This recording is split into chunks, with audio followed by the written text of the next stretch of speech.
I am 87, and I want to tell you about the winter I counted 7 ways I had helped a neighbor badly while I was certain I was helping her well. Her name was Hazel.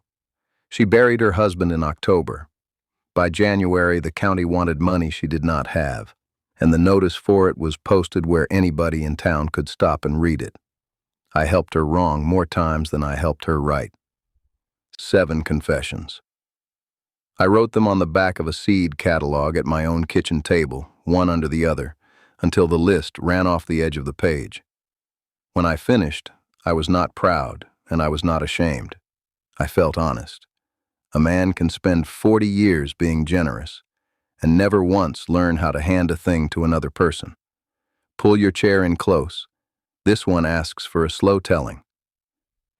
I am not going to tell you that helping is a mistake, or that Hazel would have been better off left alone with her trouble. I am not going to tell you money mends nothing, because that winter money mended a great deal. I am telling you that help has a shape, and the shape can take out of a person more than the help puts back. Have you ever done a kind thing and watched somebody go quiet on you afterward? A neighbor can be lifted and lessened in the same afternoon. That is what the 7 cost me to learn.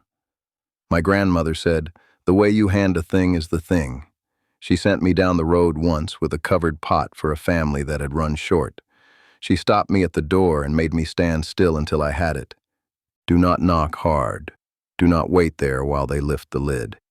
Set it on the step, tell them the pot can come back empty or full, and it makes no difference to us, and then walk home without looking back.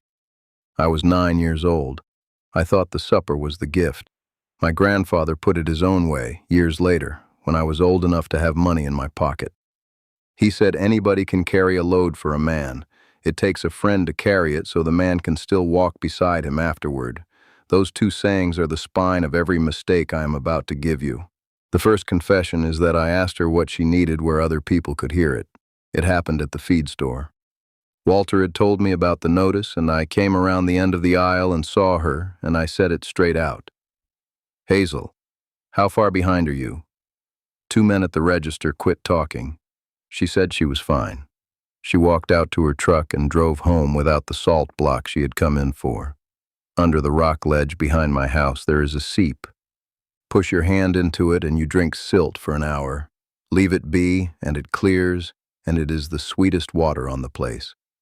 I had put my hand in the water. The next week I drove out and asked her about her fence line instead. We stood in the cold arguing about wire for half an hour, and she told me the whole of it herself. Before the second confession, let me set one small thing down beside your chair. The Native Way holds 20 short teachings for this stretch of the road, and the link is in the description if you would like it near you. It is the same voice you are hearing tonight, only quieter, one teaching to a page, meant to be read the way you would read a letter from somebody who is not in a hurry. Take one at night and let it sit with you until morning. There is no pressure in it from me. You owe me nothing for sitting here tonight, and you never will, whether you ever open a page of it or not. Now, the second confession. It began with a check I was proud of and a kitchen table I would not sit down at. I mailed Hazel $200 and felt like a good man for a week. The envelope sat unopened on her table. What she needed that month was not money. It was an afternoon and a pair of reading glasses. Roy had done the papers for 51 years. Every form, every date, every letter that came in a window envelope. When he got sick, the letters kept coming, and she set them in a basket by the door, and by January, that basket held a date that had already gone by. You cannot mend a roof by carrying more buckets. So I sat down at her table with the basket, and we read them out loud, one at a time, oldest first. It took us until dark. 3 of them were nothing. One of them was the whole trouble. One of them had a second page telling her what she could still do, and nobody had ever turned it over. My grandfather used to say that a man drowning in 6 inches of water does not need a bigger river. He needs somebody to tell him to stand up. The $200 mattered later. It did not matter that week. The third confession is that I helped fast because I could not stand how it felt to sit there. Do you know that ache? It comes in the chest when you are looking straight at somebody else's trouble and you cannot fix it by supper time. I wanted the ache gone, so I got busy. I made calls she had not asked for. I said, "Sign this, let me handle it, do not worry yourself." I filled every silence she had. A fire of dry grass is the brightest fire there is. It is also the shortest. Hazel went quiet, and I took her quiet for agreement, the way an impatient man does. Old man Standing Pine, who taught me to set a fence post, told me once that the ground tells you when it is ready, and the post does not get a vote. I had been the post, hammering myself in, calling it help. After that, I came out on Thursdays with nothing in my hands. No plan, no papers, no envelope. I drank her coffee and let the ache sit down beside me like an old dog. That was harder than writing a check, and it was worth more. The fourth confession still makes me set my jaw. I stood beside her at a counter while a young man explained her own trouble to her 3 times, slower each time, and I said nothing. He was not cruel. That is the part I want you to hear. He was patient the way people are patient with a child. He said the word again and laid his hand flat on the paper and said it again, as though the word widow and the word simple meant the same thing. She thanked him twice. I studied the floor tiles. I told myself it was not my business and that making a scene would shame her worse than his voice did. Frost does not break a stone in one night. It gets into a single crack and waits, and the stone opens years later, and nobody is standing there to watch it happen. My grandfather said a man who watches a thing happen has helped it happen.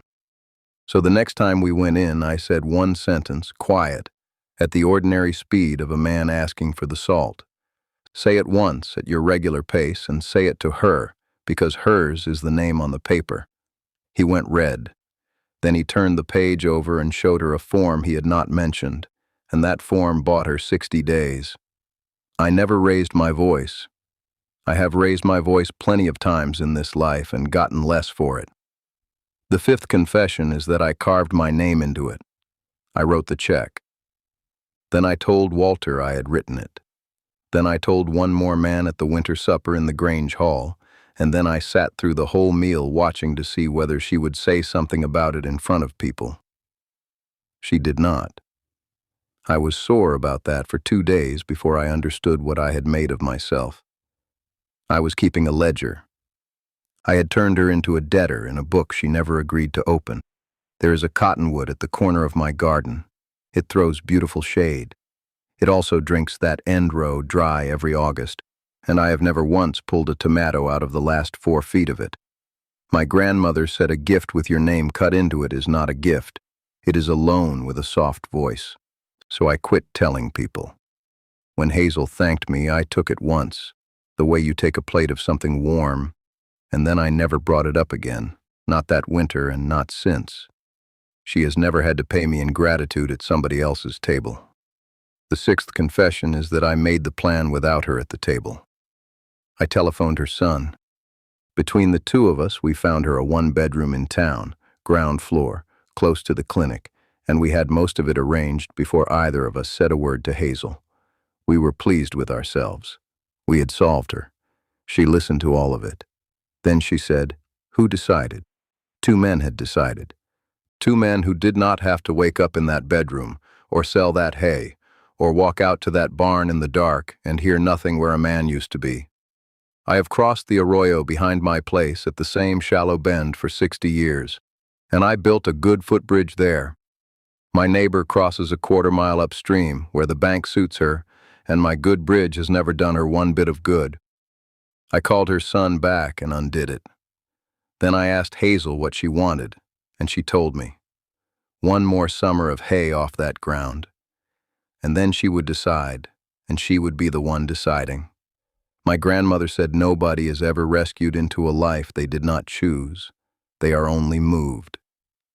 The 7th confession is the one I am least proud of. I helped her in the dark because somewhere underneath it, I believed her trouble was a disgrace. I handed her the envelope in my truck outside her gate, at night, with the engine still running. I told her not to say anything to anybody. I thought that I was protecting her. She thanked me. Then she did not look at me straight for a month. A lantern under a blanket still burns. It warns nobody, it guides nobody, and the one carrying it begins to believe the dark is her own doing. My hush had said a thing my mouth never would have said. It told her, "This about you is shameful, and we will keep it between us." In March, I stopped whispering. I said it to her in the middle of a Tuesday afternoon in daylight, in her own kitchen. Roy was sick for 2 years. 2 years of doctoring costs what it costs, and the hay did not get cut either of those summers. That is not a flaw in your character. That is a bill. Then I did the one thing from that whole winter I would do again exactly as I did it. I drove her to the county office, and I sat in the chair against the wall, and Hazel walked up to the counter on her own. She handed the money across. She signed her own name on her own paper, and the young man told her, "Thank you, ma'am," and she walked out ahead of me with the receipt in her own hand. It was my money. It was her hand. I have thought about the distance between those two things nearly every day since. I never told anybody in town. I also never told her not to. Writing those 7 down was not the same as hating myself for them. For a while, I managed both at once. I called myself a proud man, a meddler, an old fool who had to be seen doing right. Those are names, and a name is a locked room. A behavior is a door. I asked in front of the register. I mailed money at a trouble made of paper. I hurried to quiet my own chest. I stood silent at a counter. I cut my name into the gift. I settled her future without her in the room. Then I wrapped the whole business in a hush and called the hush kindness. Every one of those is a thing a man does, not a thing a man is. I could stop doing any of them by the next Thursday. Some Thursdays I did, and some Thursdays I did not, and both kinds of Thursday were still mine to choose. I will say one more thing plainly, because a story told beside a fire can leave a listener thinking one old neighbor is enough. Some troubles are bigger than a neighbor. There are burdens that need people whose actual work it is, and the honest help is walking somebody to that door and sitting in the waiting room until they come out. Knowing which trouble is which is most of the skill. Let me gather this up for you now, the way my grandmother gathered the ends of her shawl. I asked in front of the register. I mailed money at a trouble made of paper. I moved fast to quiet my own chest. I let a young man talk down to her while I counted floor tiles. I told the room what I had done. I arranged her future in a phone call she was not on. And I made her keep it a secret, which taught her it was a secret worth keeping. Now set your own name into it. Who did you help where other people could hear? What did you send because sitting down would have cost you an afternoon? Whose future did you settle in a conversation they were not part of? And whose trouble are you keeping quiet for them tonight, when the quiet is the heaviest part of the whole load? Maybe you are sitting there asking, is it too late for me? The one I helped that way is gone, or will not answer the phone, or was my own mother. I cannot promise you that anything comes back. It may not. She may never learn that you finally understood it, and you may never get that afternoon offered to you twice. But 87 years have not taken my ability to notice one habit of mine, and they have not taken my ability to make one ordinary choice. They have not taken yours either. Somebody will stand in front of you with a trouble, sooner than you expect, and you will get to decide how you hand it to them. Which number sat down beside you tonight? Leave that number in the comments with only as much of the story as you care to set down here. I read them, all of them, slowly, the way they were written. Then come back tomorrow. The coals hold their heat a long while, and there is another one of these I have been meaning to say out loud. Rest easy, and be careful how you hand things to people. It is most of what they will remember.